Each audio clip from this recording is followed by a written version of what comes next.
नमस्कार। जय श्री जगन्नाथ। ज्योतिषाचार्य डॉक्टर सस्मिता मिश्र सबुदिन पर आपण मानक नहीं आसी ग्रह मानकर अवस्थिति पंचांग और दैनिक राशिफल विषय आसतु जानिमा ग्रह मानकर अवस्थिति संपर्क में।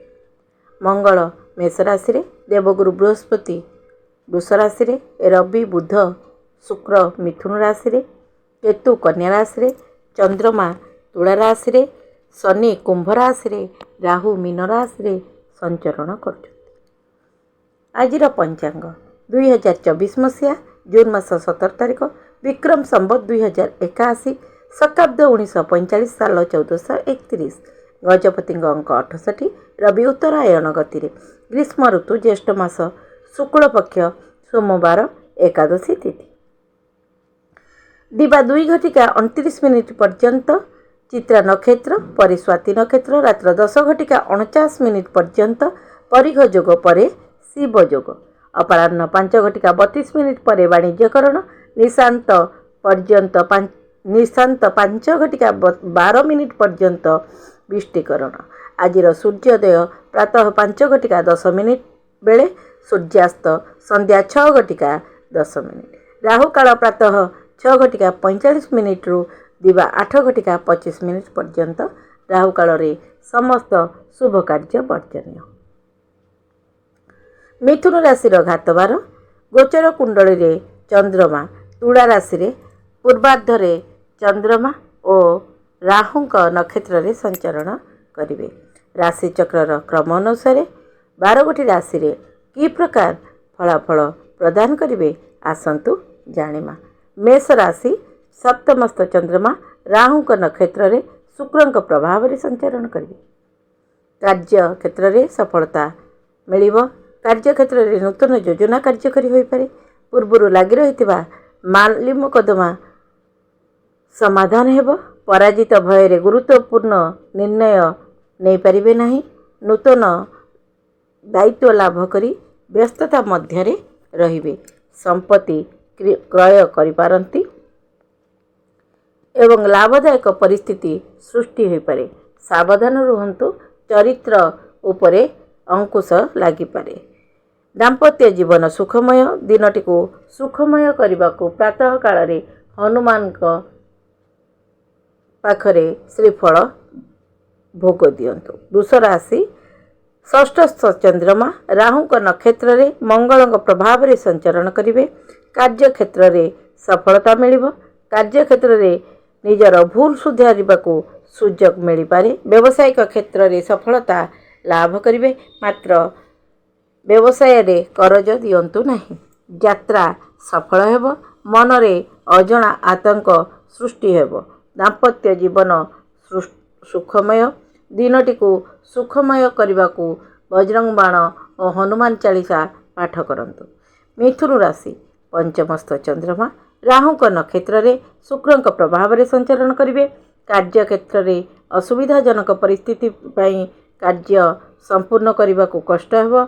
अधिकारी संघर्ष करने को पड़ पारे। भविष्य योजना कार्यकारी होई पारे। जीवन साथी सहित मतभेद सृष्टि हेबो। अन्य को सहयोग करंतु। वाणी रे नियंत्रण रखंतु। दिनटी को सुखमय करबा पई शिव रुद्राष्टकम पाठ करंतु। कर्क राशि चंद्रमा चतुर्थस्थ चंद्रमा राहु नक्षत्र रे शनिदेव प्रभाव रे संचरण करिवे। कार्य क्षेत्र रे परिवर्तन जोग रही। सामाजिक जीवन रे मान सम्मान लाभ करिवे। कार्य क्षेत्र रे समस्त सहयोग रे कार्य सहज होई पड़िबो। व्यावसायिक क्षेत्र रे लाभदायक परिस्थिति सृष्टि हेबो। धैर्यर सहित कार्य करंतु। दाम्पत्य जीवन सुखमय। दिनटी को सुखमय करने को शिवंग पाखरे शिव रुद्राष्टकम पाठ करंतु। सिंह राशि तृतीयस्थ चंद्रमा राहु नक्षत्र रे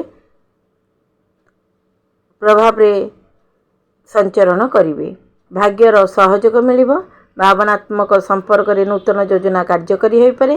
कार्य क्षेत्र रे अधिकारी सहित उच्चवाच परिस्थिति सृष्टि होई समस्या सृष्टि करिवो।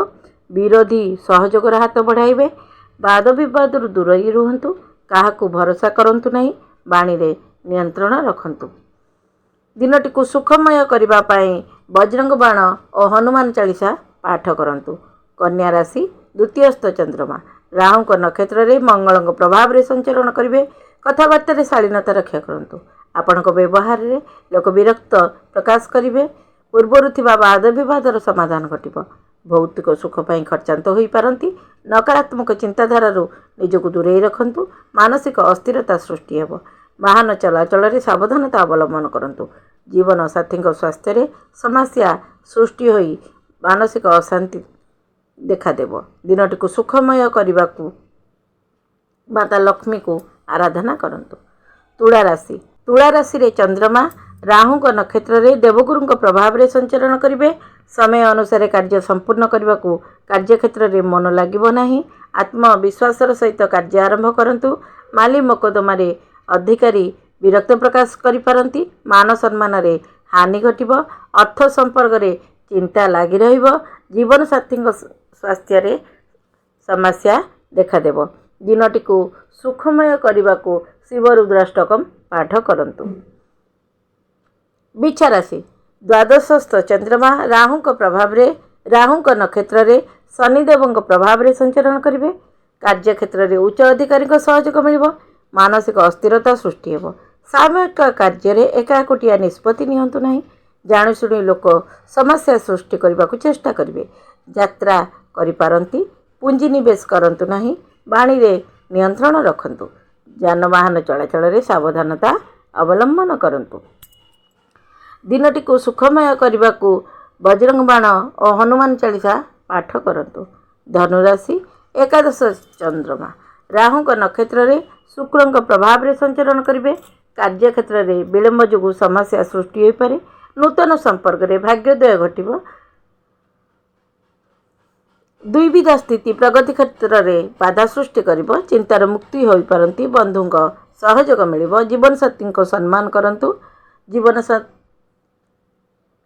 ମାନସିକ ଅସ୍ଥିରତା ସୃଷ୍ଟି ହେବ। ଦିନଟିକୁ ସୁଖମୟ କରିବାକୁ ଶିବ ଚାଳିଶା ପାଠ କରନ୍ତୁ।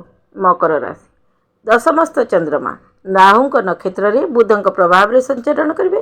କାର୍ଯ୍ୟକ୍ଷେତ୍ରରେ ଠିକ୍ ସମୟରେ ସହଯୋଗ ଲାଭ କରି କ୍ଷତିରୁ ରକ୍ଷା ପାଇବେ। ପୂର୍ବରୁ ଥିବା ସମସ୍ୟାର ସମାଧାନ କଥାବାର୍ତ୍ତାରେ ହେବ।